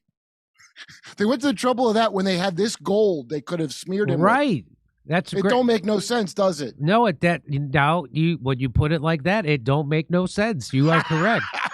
I'm a shaman, you know. I know. It does. You're right. It does not make any sense. And so there's some, what I used to say was that why did it take them so long to impeach Trump? Because they had to find a crime he committed that they also weren't complicit in. That's why. Yep. That's why they're cocky about it on the Midas Touch channels. Oh, Trump looks really bad in this. Yeah. These motherfuckers are all the Diddy things, those Midas brothers. But they know that they can, because the scope of how bad it is and they're all involved, it can never be disclosed. So it's just a political, because there's no arrests, right? We're still not going to have that. There's not going to be no arrests. No, you're right. So the whole point of this is I wanted to show you. So there's tons of damning stuff in here. I could keep reading. An online complainant responded that she was a victim and witness to trafficking ring at the Trump golf course in Rancho Palo Verdes, California, between 95 and 96. Complainant reported Ghislaine Maxwell as the madam and broker for sex parties, clients of whom include Epstein, Robin Leach, and Donald Trump. So there's all kinds of stuff. So there's even, I'll read you one more. Caller reported in 87 a friend was out drinking and ended up at the Trump Plaza. Victim 1 saw Trump and wanted to meet him. Unknown man approached her and offered to introduce her to Trump. The unknown man gave Victim 1 a drink, and Victim 1 woke up naked and sore with $300 on the bed. She didn't remember how she got to the room. She remembered seeing a flash of Trump's face. So there's really damning stuff in here. So the stuff that they're still hiding makes you think it's even worse. So that's what makes me think that about... Because they could exonerate him by taking some of those black squares off of things. So, because he's innocent. So here's Trump's response, Kurt. I don't know if you've seen this. So here's what he said. Here's what he says. He says, not only wasn't I friendly with Jeffrey Epstein, but based upon information that has just been released by the Department of Justice, the Department of Justice that he oversees, Epstein and a sleazebag lying author named Michael Wolff conspired in order to damage me and or my presidency. So much for the radical left's hope against hope, some of whom I'll be suing. Additionally, unlike so many people that like to talk trash, I never went to the infested island, but almost all of these crooked Democrats and their donors did. Now, there's several things in there I want to point out. So he said, first of all, he said it was a hoax, that the Epstein files, there's nothing to them. It's a hoax.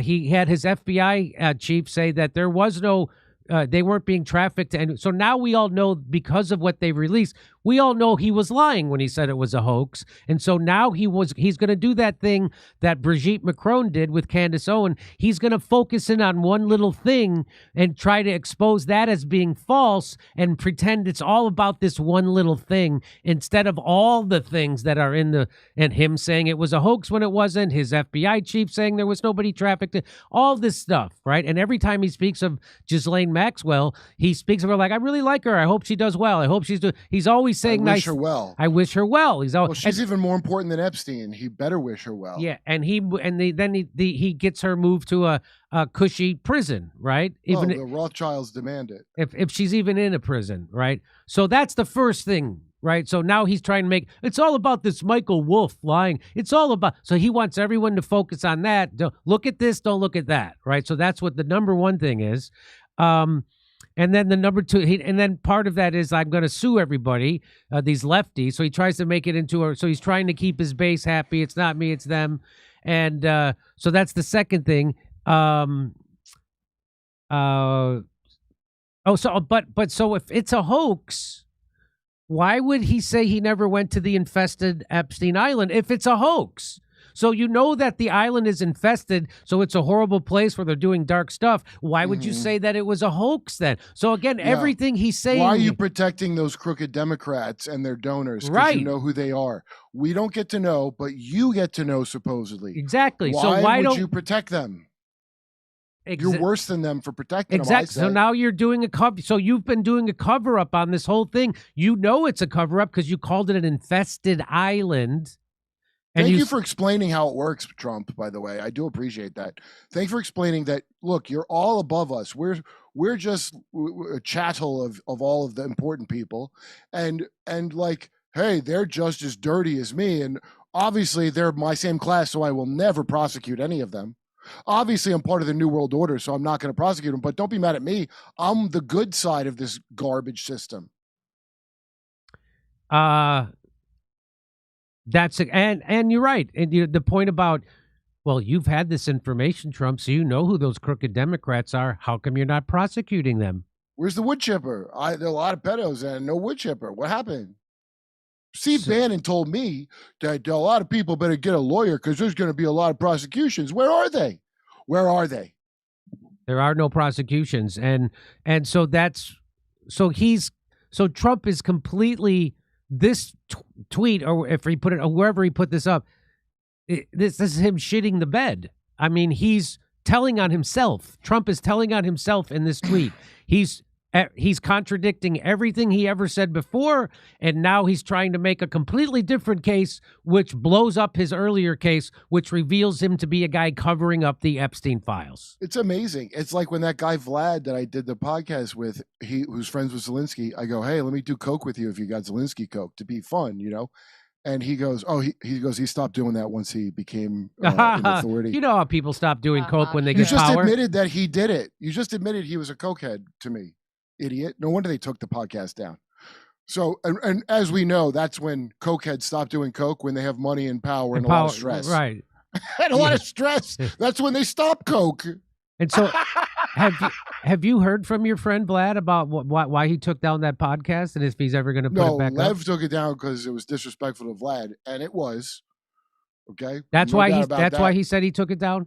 I think Vlad told him to take it down. Yeah. He did it because I think it was to get me on, because it was talking about Epstein files, and then this guy Vlad from the Atlantic Council. I was talking to Max right after this because he goes, Max Blumenthal's a scumbag.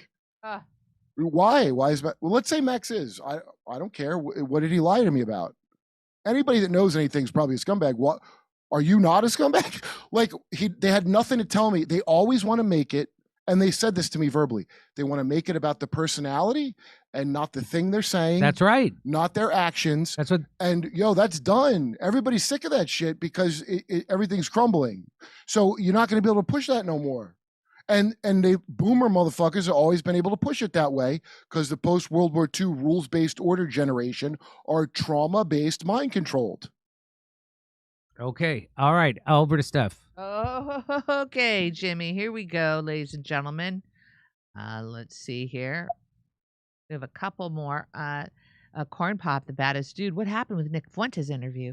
Did Nick realize that if he came on, Kurt was going to turn him into the cat boy he always wanted to be? No, I wasn't. I was going to wear cat ears and be a cat man and expose him to some dilf. I know he likes those young cat boys, but maybe he needs a cat man.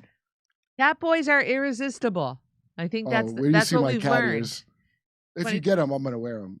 A nice wife beater and some cat ears. Kurt is in the Epstein files, probably doing some derp. I was doing a set. I can't believe I'm in the Epstein files. That is so funny. No one's being arrested. I told. Are you going to sue somebody? No. No. What? I'm bragging. I'm in it. You understand how I'm important? You are. You are. I didn't get to meet him. It was his birthday, and he went to something I taped, or maybe he didn't go. I don't know. But like ships passing in the night. Well, he's alive, thank God. So maybe there's still time. This just in. Chris says, play the video of Trump sharding his pants. He tells everyone to leave the room. LOL. This is real? Well, that's him being a real leader. I'm not going to fault him for that. That's exactly how a winner would handle that. I call it winning my pants. That's I changed my attitude about it, Corn Pop, you're back, the baddest dude. So Nick Fuentes shall not be named on the show. LMAO. All right. He was just named like 5 times. What are you talking about? I'm not sure. He's selling. Liberty from Levin's gold company sponsors him. Do you think it's because the owners really don't like Levin and they just love him suddenly? Or do you think that might be why he's saying there's nothing to see here in the Epstein files? Let's see here. Okay, I read that one. Nobody is tracking the scientist or angel investors. There's Ormus in Dare Hills. Tell Kerp that plasma is the doorway to the crystal semiconductor glass. And finally, metamaterials, former DERPA. Chris, try to do the best. I know all that. I know that. But Ormus is the one. Forget about adrenochrome. You got to get that Ormus. It's not the one online. All right. The one online is just gold, monatomic gold. I don't know what that does, but the Ormus, the real thing, is real creepy. Future Intact wants to know, Kurt, do you think infant circumcision is trauma-based mind control? That's all I can explain it by, because if you try to look up why they do it, you get nobody really knows. But I'll bet you, and this is why I think that is because Hans Kim, who's Korean, this comic down here, I was talking about with somebody like, why do you do that? Why would they have to do that? And he said in Korea they circumcise at age 12. Oh. And I go, why? And he's being funny. He goes, so you remember, so you don't cause problems. And I was like, oh, he was making a joke, but it's trauma to your wiener to control your breeding. Remember, you're not supposed to breed outside the right bloodlines and bloppity bloop. So yeah, no, that pain on an infant, you don't remember it. I don't remember being circumcised. I'm not like bitter about it. Some people are very upset about it, but I'm fine. It's cool. I'm upset about it. That the older I get, we were just talking about yesterday. Go ahead and show I wasn't Jimmy. upset about it until I got older, and now because your dick is cold and it needs a sweater, and they took it off of it. Yes, I'm older now, and I get a chill in my wiener, and I wish I had that turtleneck it came with. It just seems silly. All right. Nathan says, my heart goes out to all you moderators that have to follow the chat and the few punks and the troll bots that live there. How long does it take your spirit and IQ to bounce back after? Nathan. Well, the troll bots, that's just a measure of success, is it not? Right? Future Intact. Hold on, Future Intact. You're coming in strong. Hold on. Bam. Hey, Jimmy. Please consider interviewing Eric Klopper, the founder of Intact Global, who's suing the state of Oregon to protect children from infant circumcision. They just opened a new LA office. All right. I will put that to the side. I guess it's a good cause, but that's by no means the worst thing they're doing to infants in Oregon. Please bring that up. You got it. Jimmy, do you want to do one more story then, Rumble? Yeah. Okay, one more story, and then we'll go to Rumble. That's Jen. So Dan Bongino is back. Now let's remember. You got the jokes? Yeah, let's remember. Dan Bongino famously said this. He was always like, don't ever let this Epstein story go. We're gonna stay on this. Don't ever stop. And then he said this. He killed himself. You want me to? I've seen the whole file. He killed himself. Wow. 6 million files? Wow. I believe him because he speaks with the conviction of a man who was there when it happened. So Dave Smith said, hey, Bongino, now that the files are out, can you share with us the part that proved Epstein killed himself? You said you saw the files and knew for a fact he killed himself. Surely you weren't lying through your effing teeth. Oh, the supposed Jew Dave Smith. My God. Bongino under attack from the Jew Dave Smith.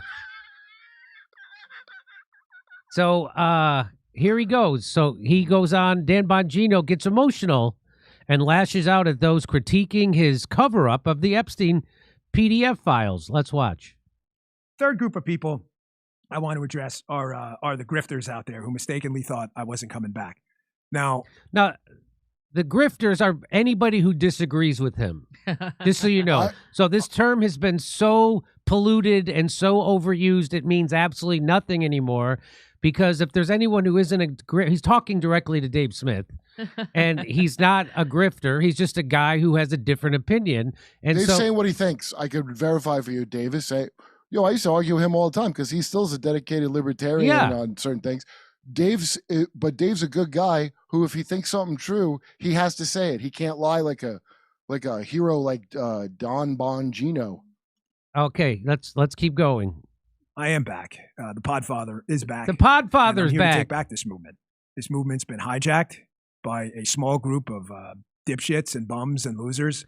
And I'm back into my podcast studio to take back the movement. And I'm back doing my pod. That's how I take over. That seems kind of silly. The Podfather's back in town, and all three of those categories, which are all Dave Smith, by the way.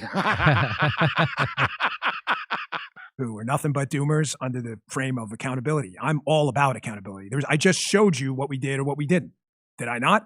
I'm not sitting here going, hey, trust me, bro. I showed you. If you like it, great. If you don't, that is absolutely your constitutional right. I just saw what you did. You lied to us about Epstein killing himself in jail. So that's what everybody's talking about. I don't know what he showed before, but this is what we're all talking about because that's what you were talking about before you came the deputy director, and then you got in there and you did nothing. You said, trust me, bro. The both of you, Harold and Kumar, both of you said, trust me, bro. Yeah. And he just said it now. I didn't say, trust me, bro. And then right after that, he says, trust me, bro. Yeah. If you believe it, do. If you don't, that's fine. You paid for it to go out and go, that sucked. I would have done something different. Okay, but you didn't. You didn't do anything different. I'm not sure if you volunteered to serve or not, but you didn't. You sat in the front row with your popcorn, ankle biting, throwing this popcorn at the ring at two guys in there sparring away, fighting for this country while you did shit. You just talked about it. Yeah, because we weren't offered the deputy director job at the FBI when we didn't have, even though we don't have any qualifications either, just like you were a Secret Service guy. I don't know if that qualifies you to be deputy director of the FBI, but I didn't, I worked security at a concert once. Maybe I could have been deputy director. I don't know. Do his job too for him? What is he talking? So you didn't do my job for me. What are you saying anything for? Why didn't you guys do the job I was supposed to do while I wasn't doing it when I was the What? So again, he's just... You tell your closet Indian boss that you feel uncomfortable and pretending that his beard is... Okay, here we go. You didn't do anything. Now, I'm back on the air. I'm not going to take on every single thing in one day in one show. But I'm telling you right now, your bullshit, I'm done with it. The grifter bums, all you guys are a class of doomers. Everything sucks all the time. You would have done it different. You didn't do shit. You did nothing. And now you're back to your, also you did nothing, and now you're back to your podcast where you're going to continue to do more nothing. I don't mean to be a doomer, Jimmy, but I feel like rampant institutional child sexual abuse is a real bummer. Yeah. I feel like it sucks every time, and there's no good reason to allow child trafficking. As a doomer that I am. You're such a doomer. Everything sucks with you, Try to Kurt. blackbill you, but child trafficking isn't good, Jimmy. You didn't volunteer. You didn't ask. You didn't give up your show to do. You did nothing. You didn't volunteer to come look through the 3 million Epstein files that we were going through. Why didn't you volunteer to do that? What is he talking about? What's that, Kurt? I actively asked for his job, and they didn't give it to me. I asked. Kurt was asking. Kurt asked for that job. Please make me deputy director. We all volunteered. We all volunteered. I volunteered. We all volunteered to look through the Epstein files. Kurt volunteered to be deputy director. I volunteered to be director. You tell me, name a time and place. I'll be director. You name the time and place. Yes. Look at Bannon laughing at you. You did was bullshit people and say nothing's happening. And then when we tell you, oh, it just happened, you move on to something else you say is not going to happen. And then when that happens, you move on to something else. You want to critique it, say you would have done better, step up. Step up. I would have done better. Yeah. I would have done better. I'm the director of the FBI right now, and just blathering on here, I'll do better than you, Dan. Hey, look, acting like the number 3 in a Steven Seagal action film isn't enough to intimidate the audience anymore. Do some katas, maybe, with your karate expertise. Well, we're going to show that. It's coming. Oh, thank God. Go ahead. They got openings. You go try it. They got openings. Really? So I could just go be the deputy director of the FBI? Go ahead. I signed up for the ICE app. I'm going to be the head of ICE probably tomorrow. Yeah, we're all. Is that easy? We're all volunteering for every position. I volunteered to be vice president. I volunteered to be attorney general. I'm volunteering for all. They're not taking it. Yo, you should wear a mask like ICE, Dan Bongino. The president should wear an ICE mask. Yeah. They should all wear masks. They should all wear masks now. And yeah, but they're not hiring people like us. They're hiring people who they know they can control and who will go along and cover up the Epstein stuff like you did. That's why. Okay. Hey, Donkey Kong, stop throwing barrels at me. I didn't lie. Just like I don't get. That's like Rachel Maddow saying, "Why don't you come on MSNBC and do a better job?" Because I'm not invited. You're going to not want me to. I've volunteered a ton to go on MSNBC. The only person who would bring me on, CNN stopped bringing me on. MSNBC stopped bringing me on, just like they stopped bringing on Glenn Greenwald and Matt Taibbi during Rush. They stopped bringing me on. You know who did? Tucker Carlson. I went on there. So that's the thing. I volunteer. And I'm in the Epstein files, and I can't get on MSNBC. That's How does right. that work? You're dealing with. So here he keeps going. Here's one more. Second, you're going to be disliked. There is no level 10 decision you're going to make that is going to make everybody happy. It's not going to happen. Hey, how about you just make a decision that makes the voters happy and not the psychopathic Zionist oligarchs happy? Could you do that? How about you do that? How about stop making fake promises? How about that? Okay. Is that a level 11? Hang on. We didn't get to it yet. Hold on. Period. There is no way. You saw it with all the stuff, the Epstein case, the other things we had to deal with. There is no decision you're going to make that is going to make everybody happy. And you have to deal with it. If you're there to be liked, you're in the wrong job. And that's why I left. I was in that job for less than a year, and I left. Yeah. That's why. That's because he's basically telling on himself again. He's telling you why you shouldn't listen to him. Not since Jordan Peterson put on a 2 different colored suit and went on Joe Rogan have I seen cognitive dissonance on display to this degree. Get out right away. Third. So hang on. Let me play that again. And you have to deal with it. If you're there to be liked, you're in the wrong job. Get out right away. And that's what he did. He got out right away because he knew he was trashing his reputation, and he had to get out because he wasn't really doing what he said he would do. And now he's back in his podcast studio, which is fine. But by the way, I used to like Dan Bongino. I used to like. You did. I have never trusted him because he wore a Constitution shirt, and I'm like, you laid on I a bit liked thick. it. I used to like watching his show. I liked that he was in on the Epstein stuff. I liked it. It's whatever. He debunked extra. He didn't go along with Russiagate, Ukraine war, all that stuff. But then he got power, and he just turned. And so this is him turning and him saying, if you want to be liked, it's not for you. Get out right away. That's what you did. You mean liked by voters or the oligarchs who you want to be liked by more than the voters, and that's why you're a punk? Third, and this is probably the most important takeaway, you're going to be misunderstood. You're going to have a bunch of 18-year-old, Washington Post writers with no experience in the real world at all, commenting on your decisions you made with no background whatsoever as to why you made them. I get it. I mean, it's understandable. They're not read in on these programs, but I'll address this with President Trump later, how he's making decisions on Greenland and the Don Roe Doctrine based on a president's daily brief he gets every day that these media people have no idea. They don't even know what the freaking threats are. Like, oh, that's a crazy decision. How do you know? I don't know. I guessed. I read it in a Charlie Brown encyclopedia with him. You don't know shit. You don't know anything. Just be honest that you don't know. You can have an opinion on it. I'm not telling you media people.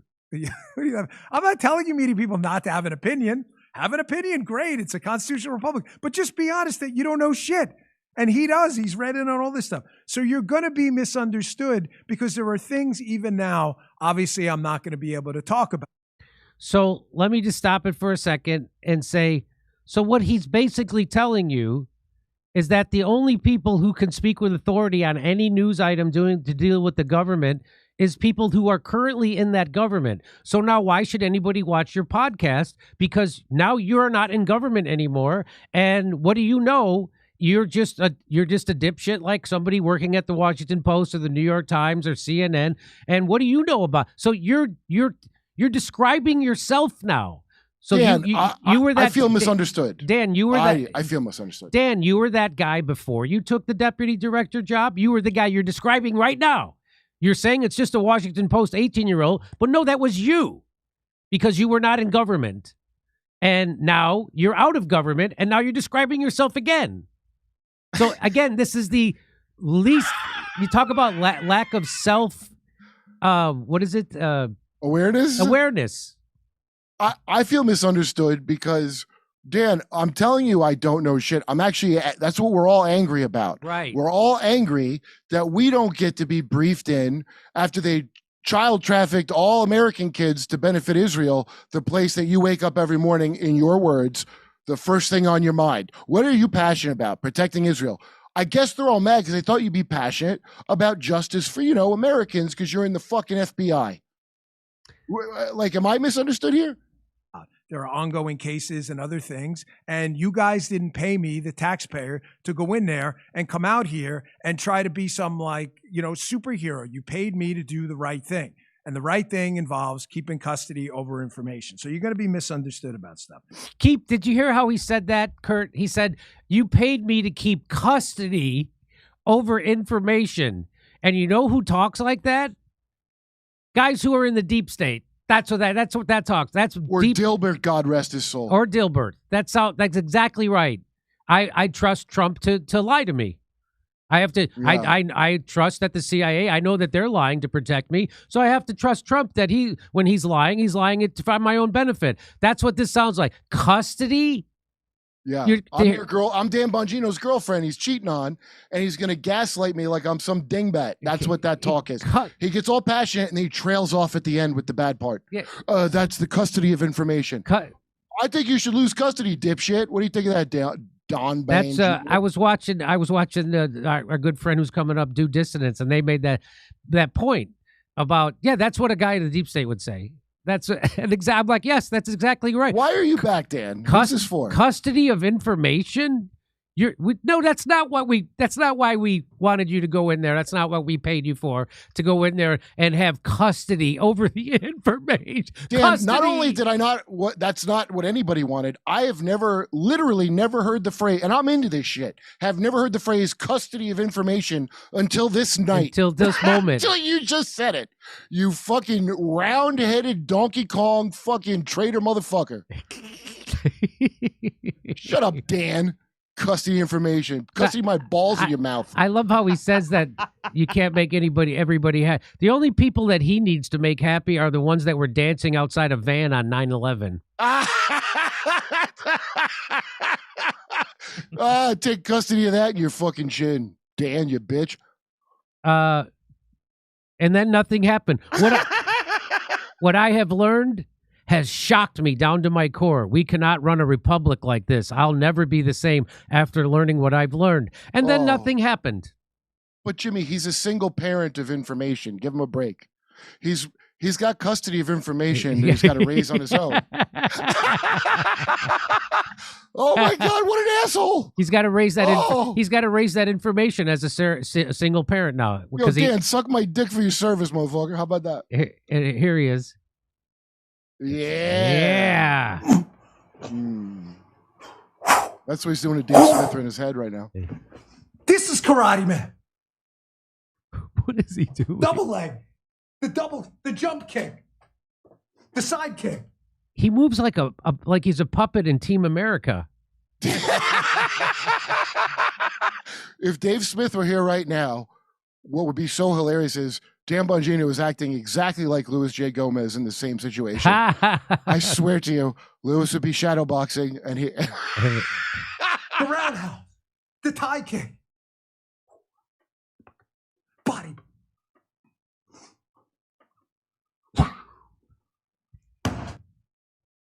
This would be funnier about it, but it's the same thing. Look at his face. Why would you make him the deputy director of anything? He seems like he should be working with puzzles and shit like that. So here's what Pete Asplund said. It's quite a name. He said, so now he's crying that it was too hard. Based on his show's content previous to his stint as the figurehead assistant director, he already knew what he would be up against, and he claimed he knew how to fix it. He was boldly pronouncing every day that he had answers and he had the resolve and fortitude to get it done. Then he promptly failed on every front and started whining about anyone who demanded he provide some semblance of effective leadership. Instead, it was all tweets and complaints every day. No action, no results.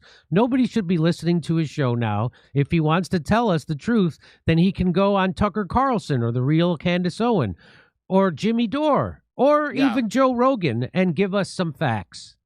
Otherwise, it's all just broken promises and false bravado. That's exactly what it is. Yeah, dead on. But long story short, both Hawk Tua and Logan were more believable after their crypto rug pulls than Dan Bongino. Yeah, the Paul brothers, Jake and Logan Paul, are more believable apologizing for a rug pull than this big-headed asshole. I mean, Pete Asplund did it really well, I think. For several years, he did nothing but sit in front of a camera, biting ankles and throwing popcorn. That's exactly. That's what he did for years on his show. Why you? And now you're going back to doing that very thing, biting ankles and throwing popcorn. That's what you're doing now. My vote doesn't count, and I don't have enough money for more than popcorn, Dan. Once he had a chance to roll up his sleeves and do something meaningful, he cowered under pressure and turned into a Shabbos goy for Epstein and the elite. Wow. In fairness, he told us he was a Shabbos goy before he did tell us that. We didn't listen to him. I didn't listen. I didn't want to think that. I didn't want to think that either. They both did, Kumar and him. And I remember when we did the show, Kumar said something we all liked, and then the very next thing was insane. And I remember you were like, "Well, I like this and I don't like this," but I guess that was the indicator. It wasn't going to be what anybody wanted. So we were never in a position where we were selected to take that job. So that's when he says, what were you doing? Nothing. Don't think I didn't try to get your job, Dan. We were never in a position where we were selected to take that job. We all depended on him to do what we had no power to do. He was awarded a position to actually do something, but instead he's mad at all of us for asking questions. That's just so defensive. And why? I've lost interest in him. He's not real to me anymore. Yeah, well, great job, Dano. Tell your handlers it ain't going to work out the thing. What? Yeah, like what? What does he expect us to do? What does he want us to form our own tax-funded police agency to investigate the highest security crime in recent memory? Is that what he wants us to do? He joined the FBI, saw horrible things, pretended everything was okay, left, and now he's mad at everyone? He's back on his show yelling and insulting random people. Is this some kind of new entertainment style? He just hates Dave Smith a lot. I'm telling you, Dave Smith has really kicked the hornet's nest on this one. Yeah. Mm-hmm. Well, his numbers are sliding like a tractor trailer in a blizzard. There's not going to be any justice about any of this Epstein file shit. So don't worry. What there is going to be is some beautiful "I told you so"s from me to everyone I know. Some people know I'm going to give them one, but I don't. I hold it back, Jimmy. I want to let it build up. I'm going to tantric "I told you so." Oh, they know who they are, and you're going to get a "I told you so" hard. You know, when I try to "I told you so" to people over COVID, they're zombies. They just it does not penetrate. It doesn't penetrate. They're just zombied because they can't handle the lie that they were told. They can't handle the enormity of it. They can't handle that everybody they trusted lied to them, and they can't handle that they believed it and went along with it, and that they acted like monsters themselves. That's when you talk to anybody about COVID. That's what it's. There's no satisfaction in the talking. Who can handle it, Jimmy? Right. I mean, if I think of just myself, the things that I handle now that. Look at me now. I'm a Quirp the QAnon shaman from the level of what I cannot even believe shit turned out to be. But I don't want to hear that. I don't want to be black-pilled. I don't say that pill shit. Everybody drop the big pharma shit. Okay? It's not nihilism to not believe in a system that traffics your kids to stop believing it. That's not nihilism, everyone. I don't know much like grifting, nobody knows what that means, I guess. But all that pill talk, are you red and black pilled and bloop blop? They're prescribing you the language to use. It's ridiculous. You can't look at a thing and say it sucks when it sucks. You got to always look at your neighbor. The neighbor message is the most important message of this whole show. I always thought, stop hating your neighbor. It's time to not think it's just forces of nature and the gods. That's the people doing it. They're here, look at them laughing and laughing at you. Stop being an idiot. Okay, and if you want to come see me tell jokes about this, come see me in Lansing, Michigan, Milwaukee, Albuquerque, New Mexico, March 27th, Houston, Texas, Dallas, Salt Lake City, and Las Vegas. Go to jimmydore.com for a link for tickets. We're going to go to Rumble now. You're going to read, so Steph will read the rest of your super chats and your Rumble rants. Do we have a read or anything? And we'll see you over at Rumble in just a few minutes.